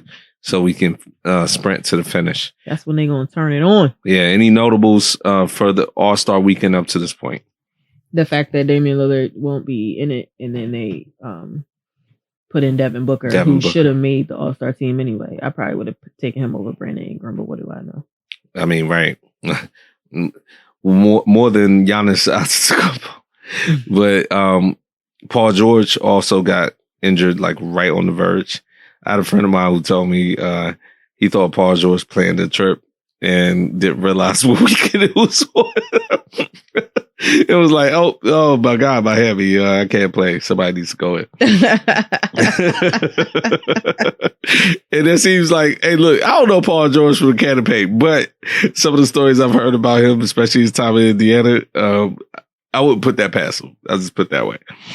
But yes, so that's been the case. The game will be tomorrow. Sham broke down the format of the game. It's in Chicago, which is just cool because we've been seeing a lot of like Dominique Wilkins, Michael MJ, Jordan, like flashbacks to the dunk contest, and so just that weekend in general. So that's been really cool. And actually, I'm glad you said that because obviously the NBA, or excuse me, the 3-point contest and dunk contest are tonight. And one thing I will say, it's cool to see that, but it's a reminder of how, especially LeBron James, I miss the days when the stars, biggest stars, got in the dunk contest. Wilbon and Tony were talking about it last week. Yeah. Oh, I missed that then. I need to watch it. They were talking about it this week. Especially LeBron James. Like, he done banged on my Wizards so hard in so many different uniforms. Like, you could have put that in the dunk contest. I feel like he just doesn't want to expose himself as a bad dunker. That's exactly why. Yeah. And it's one of those things like, what are you scared of? In-game dunks are cool because they're so like exciting and dynamic. Yeah. But like, let's see what you can really do. And I just think he is not creative enough. Yeah. And I think you're doing more damage by not being in it than by being in it. Okay, let's say you don't win it. So what? The fact Kobe, rest in peace. Kobe Bryant won it. And maybe people thought he shouldn't have won. Some people thought he should, some people shouldn't, but he got in it. Mm-hmm. Kobe ain't gonna run from that. Yeah, so LeBron, I don't think he should have won. Yeah, a lot of people don't. Hey, look, I just gave him credit for being in it. Yeah. And that's the whole point. LeBron, you'll probably, well, not now, because you're getting on the old side. But a few years ago, like when you were the Heat, you totally would have won whatever contest LeBron James would have been in, he would have won it. Mm-hmm. And that's it. LeBreeze knows he can never be better than Vince Carter, and he don't want to do nothing if he can't try to top somebody. It's like LeBreeze gets in the dunk contest. Oh, that was fascinating, but that 2000 slam dunk contest. Well, then under that logic, then why does he keep going to finals and losing? If you can't beat him, don't go. But LeBreeze, I respect you a lot more than that, but that was too easy. I'm sorry. But yeah, no, it's very irritating that he doesn't do that. Something that just came across my newsfeed, which must have come out today, which ties back to one of our stories from last season. Adam Silver, by the way, guys, I know his name, says Daryl Morey's China tweet will cost the NBA hundreds of millions of dollars. Oh, yeah. They done canceled the NBA in China. We knew that in terms of just like what they were going to do, but the commissioner put a monetary value to it and said it out loud. But that started to happen instantly, though. Like, it wasn't even. Oh, yeah, we're canceled. Yeah. You're done. Yeah, they kirked on them. Yeah. Get out of our country and be lucky we're saying that. But yeah, so he said it today, though. So Daryl Morey, I mean, so Adam Silver basically just sent you an invoice. He put a number on it. Yeah, he put a number on it. But the All-Star game will be tomorrow. Like I said, we talked about that. So will you watch it? I'm going to DVR it. Does that mean you're going to watch it at some point? I don't waste my DVR. You don't? I DVR stuff and delete it. Hell sometimes. No. I'll be like, the moment's passed. I've heard about it. Oh, Sham is very loyal. She DVRs it. She's going to watch it. And I make sure I don't hear about it. That's the part, though, that I deserve an award for. Yes. Like, you avoid like the spoilers. Fact that I can record something and not hear about it and 2 days later still be able to watch it with ignorance. You avoid spoilers. It's very impressive. Especially with people like me. So NCAA, how we doing? Baylor's still up top. I'm trying to figure out. I need to see Baylor play because I'm like, why are they number one in the country right now? Well, I'll tell you why a lot of people keep losing. Everybody keeps losing. That's why Maryland continues to, even though Maryland played well tonight, they beat Michigan State. A friend of ours was very involved in that game. But, I mean, they keep losing. Georgetown, did them a heart, beat Butler tonight. So Butler was number 19. So, I mean, these ranked teams keep losing. As you've talked about in the past, a lot of teams don't have a lot of senior leadership. So, and that's not going to get any better. Yeah. So because the new CBA, is going back to pulling them right out of high school. No more one and done. I like that. You don't? Because I was watching Jay Billis was talking about this during Duke's game against Carolina. I want to say, or he might have been on PTI. It was. I've seen Jay Billis a lot this week, but he was saying like, a lot of the GMs didn't like it when it first happened because you found yourself just babysitting a bunch of high schoolers on your bench. Or coaches didn't like it. Like the league was just inundated. The one and done? No. When let's say in the aughts. When high schoolers were coming out. High schoolers were coming out during the aughts when it was like the popular thing to do before they switched back to the one and done. Like teams would just find themselves with players on their roster that just couldn't do anything, were underdeveloped and having to shell out money. Like they were basically losing money on these kids. Perfect example of this. Jermaine, why does his name escape me? I want to Jermaine. For the Pacers? Yeah. Jermaine O'Neal? Jermaine O'Neal. Oh, okay. Yeah. He sat on Portland's bench for how many years before he even like... You mean Indiana? No, he was drafted by Portland. Oh, was he traded to Indiana? Yes. Oh, okay. I didn't even know that. Yeah, Jermaine O'Neal. Or I shouldn't say I didn't know that. I probably forgot it. But yeah, Jermaine O'Neal. Yes. And yes, he came out of high school. He was on Portland's bench for 3-4 years before he even like got any real playing time. Now he ended up being a decent player. Yeah. But okay, yeah, for him it was wonderful because he's getting paid to sit on the bench and do nothing. But for the team, it's like we throwing away money on this kid. Or if they get drafted and they're not good, like that too. Kwame Brown. So, I mean, we know about him in DC. We definitely know about him. And Mike drafted him. I wanted to bring up Marvin Williams. This guy just got signed this week. Yeah. How does he still get a job? Hey, keep yourself viable. You're a good 5-5 for a career, man. And that's we need those 5. A lot of teams we need both of those 5. MJ is cleaning house over there because Hornets are getting. I mean, they're horrible. Dropped and picked up. They're horrible. We still. They're like the 3rd worst team in the league. Yeah, they're pretty bad. Yeah, but staying on the NCAA. Yes. So that's gonna change, and you're right. There's not a lot of leadership, which is why I think. We've credited Coach K for kind of like accepting the one and done. Yeah. But I mean, you can tell. He's accepted, but he's steered it in the direction that he still provided the coaching leadership that needs to be done with it. Right. But this team this year is drastically different than the past few teams. In that you can see that he's recruiting. He's still recruiting the top recruits, but he's recruiting in such that, okay, maybe this person will stay another year. Mm-hmm. Like, you don't see like that kid's, he's gone. Like, you don't see that. Like, I'm watching this team now. Like, I can see him coming back next year. I can see him coming back next year. Like, where in the past, I'm like, he only going to be here a year. Yeah. Yeah. So he's putting his imprint. Right. So, and Penny Hardaway's the one snatching up all the top recruits. But I mean, they hated on him. Penny Hardaway, and he still is. Is on the way of being the next Kyler Perry. He has a show on ESPN Plus called The Harder Way. Really? Yeah. So this just started this year? Yeah. It's probably about 6 episodes in. So they're actually putting it on ESPN tomorrow. It's an active show. What is he talking about? I mean, they just follow him in the. Oh, so they're following him around. It's like a documentary. Okay. Series. They did it with Coach K last year. He got the time to sit in the studio? Like what? Nah. It's a documentary. That's what's up, though. I know you watching the hell out of that.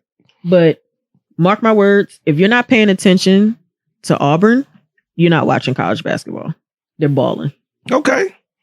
And listen, as we get closer to this, as episodes get closer to, we're going to get to the conference tournaments towards the beginning of next month. And then I expect, hopefully, you tell us to be on the lookout for some teams. I need my bracket. Like, I need you to audit my bracket.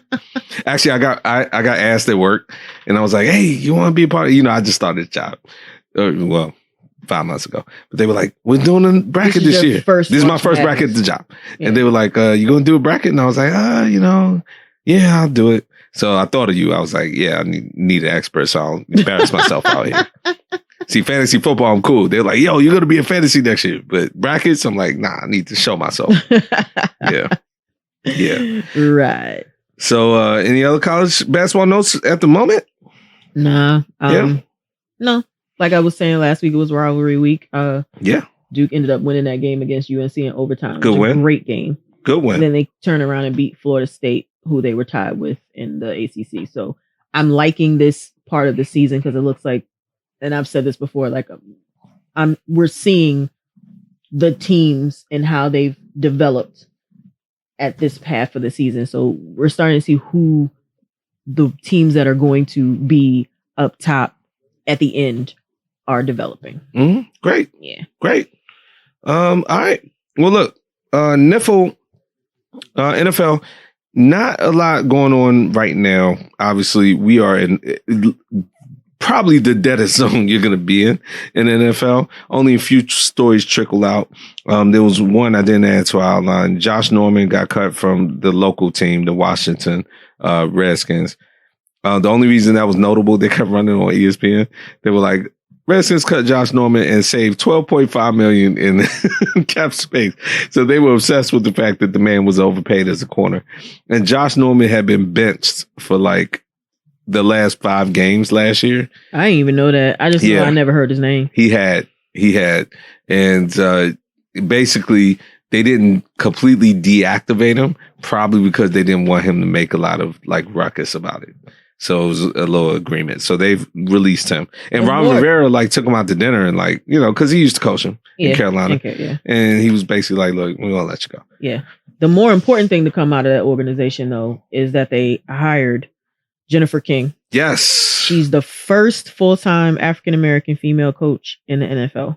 She was intern under Ron Rivera when he was with the Carolina Panthers.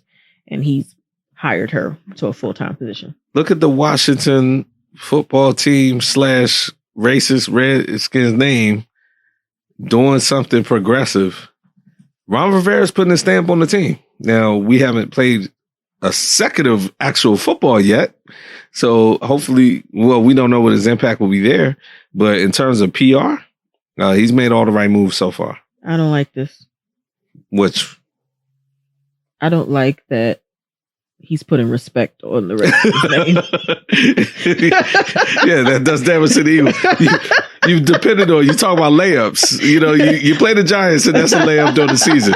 You play the Redskins, they're a layup in general. They beat y'all sometimes, but as an organization. Don't get it twisted. I am happy for Jennifer King. I wish I could get a job coaching in the NFL, but I am not happy that Ron Rivera is out here making the Redskins sound like they are an actual team that we should respect. An actual organization, right? Yeah, trying to put respect on the Redskins. Like, I can't just laugh at them every time they come up. I know, and I can't like with good faith like laugh at anything Ron Rivera does because I like him. Yeah, so I can't disrespect him. Yeah, somebody good got in Dan Snyder's ear for that. Ron Rivera got in Dan Snyder's ear. It was like, hire me, stop playing. Right. So beyond that, Myles Garrett got reinstated. Yes, he should be. So out of that, he has doubled down on his point. The N-word? That Mason Rudolph called him a nigger, guys. The ER. The ER version. And both Mason Rudolph said it was 1,000% untrue. And again, he issued the type of denial that I can't stand, which makes me think he did it. I would never do that. You don't, yeah. I wouldn't do that. I would never. I got a black friend. You know, when you tell somebody what you would or wouldn't hypothetically do, that's not good enough for me. If somebody came in here and accused me of a heinous crime, I did not do it. Period. It has to be the first one. Now you can never. Yeah. Now you can start. After that, you can do this and do that and whatever. And he said it's 1,000% untrue, whatever. But my point is, no, I didn't do that. Like that's a lie. That's a lie. I didn't say it. I didn't say it. Like did not say that. Period. Yeah. Done. Not even close. Yeah. Yeah. I would never say that. You know what? Nobody knows what anybody would ever do. Like that's yeah. So that's a hypothetical. Stop. Now, Mike Tomlin came out, and I like Mike Tomlin because he basically was like, look, everything I've heard from everybody else says he didn't do it, which I like because it's like, I'm not going to jump out here and throw my name behind this dude. All I know is I've asked everybody else that was like around the situation. Nobody heard it. Now, you could say, well, you know what? That's kind of a couchy position. Well, Mike Tomlin wasn't on the field. He doesn't know what happened. And if I'm a black coach, and I got somebody like Mason Rudolph, who has a checkered record at best in terms of racial sensitivity off this incident. I'm not going to jump out there and defend him 100% just because that's one of my players. No, you might have done it. So that's it. But anyway, Myles Garrett's reinstated, so that's fine. On to my boys. I'm so excited. I shouldn't be. We talked about this last week. So Tom Brady, the report basically is that my Raiders are prepared to offer Tom Brady 2 years, $60 million for a contract. Now that's sort of a inflated balloon number. Clearly that would be incentives and stuff like that. But the point being, we are continuing to put this smoke out there that, hey, not only we're interested in Tom Brady, but this is the number. A lot of people are like coming down hard on me for backing this. I don't have a problem with this if this incentive laden Mike Mayock knows what he's doing, and we bring in a rookie behind Tom Brady. Why not? Half of that's AB's money, so I'm cool. Sham shaking her head. Yeah, this is stupid. This is stupid? Yeah. Why? Tom Brady should stay in New England. He should retire in New England. Like, this is ridiculous. This is Jordan going to the Wizards. Why are we doing this? But Tom Brady didn't retire and come back. He might as well. He's playing. He might as well. They went what, 11-5 last year? Maybe not. Maybe more than that. 12-4. Something like that. Look, Tom Brady did not have his best season last year. I've said so on the show. Tom Brady, Derek Carr has not shown me enough where we have to dismiss this idea out of hand, is what I'm trying to say. What you going to the Raiders for, though? You just don't even care about Super Bowls no more. Wow. You just took a shot at my team like that? Yeah. Don't do that. Well, why not? No, we will be all right, Shan. We're not going to do this on the show right now.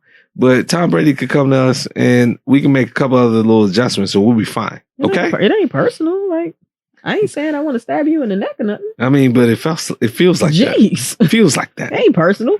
Feels like that, Sham. And before we move on to other sports, people have been asking me if I'm going to watch All or Nothing. And yes, I'm going to watch All or Nothing. I just need to find some time in my schedule to get on top of it. Do you know what All or Nothing is? No, I was very confused. It is the Hard Knock. Amazon thing? Yeah. Okay. About the Philadelphia Eagles. Oh, wow. Okay. Yeah. I know what it is. I haven't seen any of them. Yeah. It just premiered like a couple weeks ago. Maybe 3 weeks ago by now. So yes, folks, I will be watching it. Get at me at that sports chick on Twitter. We can discuss it, but I haven't watched it yet. Well, why would you watch the Eagles? Why would I? Not you. These people. Why do they care? The people who I'm addressing specifically who have asked me about it. You know what? That was my way of saying I don't care about the Eagles, just like you took a shot at my Raiders. Yeah, that didn't even actually work because I actually did. Shannon just got me very emotional. Let's move on to the next why story. I was bringing it up. Talk about us like he shouldn't even think about coming there. Stop it. He shouldn't. This is just dumb. You know what? Just like he shouldn't. Just like if he was talking about coming to the Eagles, I would think it was dumb. But the way you said it, TB12 Raiders, let's get this conversation started. If you don't come, Derek Carr, you've been put on notice, and then you can go back out and start next year. All right. Anyway, let's go. So the XFL. Now. Yes. XFL has. So what makes me feel like the first XFL was just way too soon. Because this one is actually working. But then again, the first one worked for the first couple games too. So let me not just like... What to say.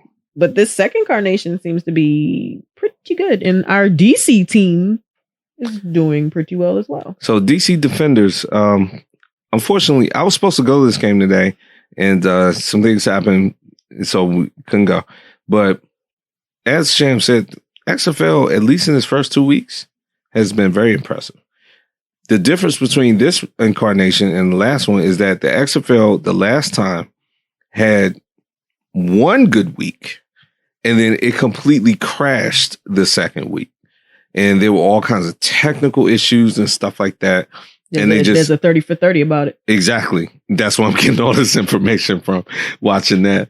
Whereas this time, it seems a lot more organized. And really, what I liked about it, I mean, aside from the games themselves, number one, the sort of differences that they have gone out of their way to market differently than the NFL.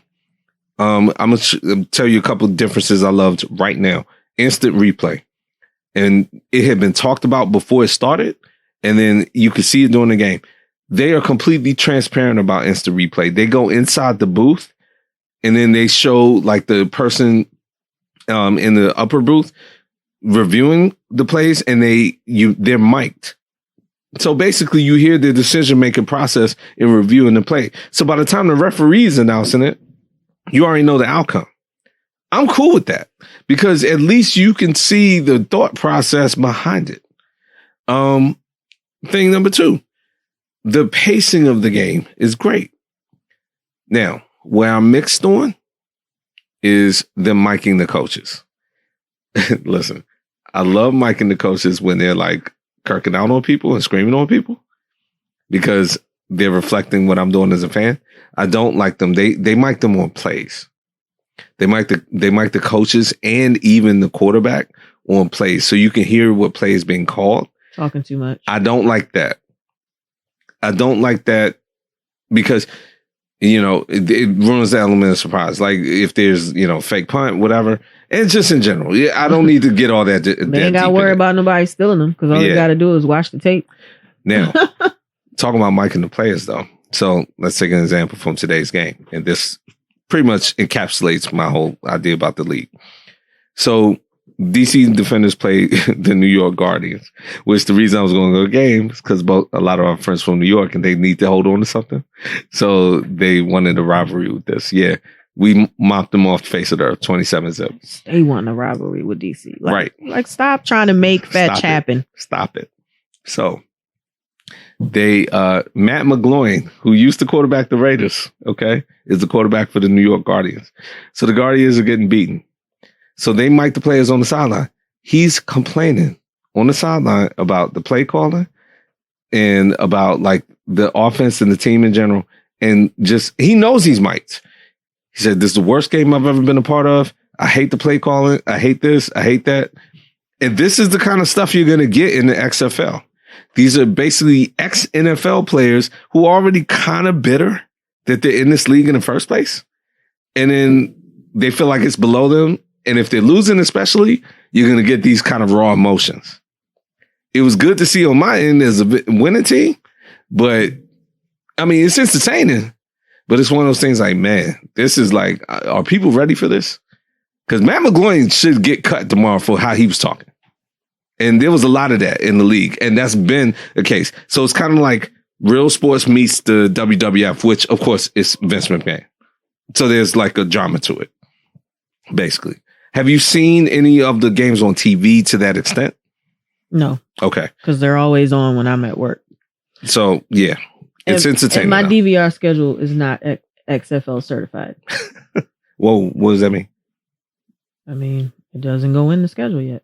Oh, by your standards. Oh, okay. I was like, what? I thought the way you made it sound, I was like, is there a filter? Now, the only thing I think you might be interested in, the only other interesting thing is there are ex-NFL players, a lot of them, and coaches. So they're old names from the past where you're like, oh, okay. They're like they're the coach of this team. And they mirror them to NFL teams. So it's awesome. Cool. It's getting a lot of good press. So, DC Defenders, let's go. Hey, look, victory parade in DC.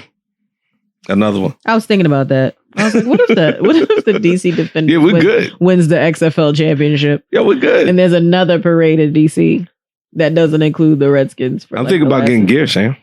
I'm not playing. I'm sure you will. I'm not playing. All right, so. That doesn't include the Wizards, I should say. The Redskins won more recently than the Wizards. Yeah. So, MLB, spring training is coming up. Mm-hmm. So, do you have any kind of general MLB notes? No, I'm not even thinking about MLB right now. All right. So, there's really no big trades, right? Hot stove. There's been a little warmth, I think, but it hasn't really heated up yet. It was hot a couple weeks ago. And yeah. Now it's just like... Yeah. So, what's dominated it is that as teams are going into spring training, it's the Houston Astros. So that story we talked about a lot last week. We won't rehash that. They hired your boy though. Yeah. I wonder how you felt about that because you were marching on Washington for Dusty Baker. Love Dusty Baker. You know, you guys wanted Chip. So I'm wondering if you even care anymore. I do care. I do care. It's like, Dusty Baker, and then boom, you win a chip. A running joke that I've told my dad is that a lot of my friends think that Dusty Baker reminds them of my dad. So, yeah, anyway. So I love Dusty Baker. But the Houston Astros hired Dusty Baker. That was a PR move. He's a great manager in his credentials, but he also is a cleanup move. All right. So the Houston Astros had their first press conference today because spring training has started. So this was the first opportunity, not today, I'm sorry, this week. This was the first opportunity for the players to address publicly the cheating scandal that they've all been caught red-handed. A lot of people were very unimpressed with their performances, to say the least. I was like, okay, bye. Yeah. And it ranged from mildly like, okay, that's a nice apology, to you're not sorry at all. Like, what are you talking about? Yeah. Their owner, horrific. He went up there and said, oh, this had no effect on the game. And then kudos to that reporter was like, excuse me, how could it have no effect on the game when blah, blah, blah, you're talking about affecting a pitch? And then he says, well, maybe it had a little effect. You just said a minute and a half ago that it didn't. Oh, well, maybe I was wrong. He didn't say that, but he basically got caught. Now, a couple other things have happened. Dusty Baker today has come out because a bunch of players, based on those interviews, have come out and said, look, we're going to throw at the batters. Like, we're not playing with them. All the players in the league have completely turned against the Astros. They're like, we're going to throw at them the first second we get when we play them, this and that. Dusty Baker has now been put in a position where he petitioned the MLB to stop this and say, look, legislate against throwing them by players. I don't like that Dusty Baker has been made the cleanup guy in that sense. Manage the team. Well, whoever was going to come in there was going to end up being the cleanup guy. Dusty Baker or whoever. It was just going to be that person. The owner should petition the league. Dusty Baker should manage the team. I understand that, but whoever was going to come in was going to be given this. Yeah, especially with the owner being so unapologetic. So now I'm not going to like them even more because they're making Dusty Baker carry water, Sham, and we all know how I feel about that. Number 2, the schedule. Now, actually, this is the last thing I got to say. The schedule. So the Nationals played the Astros this week in spring training. This is their first spring training game. That doesn't really mean much. They play them again July 4th weekend, which is always a special weekend for the Nationals fans because we're in D.C., of course. So they play them July 4th weekend. The other teams I was looking at, took a quick glance over the schedule. The Astros do not play the Dodgers at all, and they better be glad about that. They do, however, play the Yankees, but they do not play them until the end of the season, but they play them up in New York. And when I tell you, New York probably is going to sit on that no matter what kind of horrible season or good season they have. That will be a fight. That will be a fight because they're going to throw at them. And if they throw at them by that point, it's going to be like, look, man, it's already been 7 months or whatever. It's going to be a fight up there. But the Astros, this has been the way people are talking about this. They're talking about it like it's worse than steroids. And it's going to be an ugly thing all over the season. So, yeah, it's out there. It's gone for now because they've addressed it and they'll be smart not to talk about it again. But they did address it this week. And the players admitted it. They say, yeah, we did it. Sorry. Basically. Did they play the Orioles? Who? The Astros. Probably. They're in the American League. Yeah. Orioles come out and be like, we want our games back. after we hired their assistant general That's manager. Right. You sure did. I forgot about that. I think he knew it was up. He got out. And look, me and you both was applauding that move. Like, all right. Now, he might not have been involved, right? That's or he had some inkling and was like, let me get the hell out of here. Right. This is about to come. This ship coming down. This is crazy. Something ain't right around here. I'm out. Yep. It's probably what he did. So cool. And his name has not been brought up at all. So apparently he made the right move. Yes, ma'am. So that's all I got. All right. Well, thanks for listening to this edition of the Stop Playing podcast with Sham and Shaka. You can reach us again on Podbean, which is our new home, and wherever else you listen to your podcast. You can visit us on Facebook and Instagram at the Stop Playing Podcast and on Twitter at Stop_Playing Pod. As always, keep your chips on the plate. No double dipping unless it's the podcast. And we'll see you real soon. Stop playing.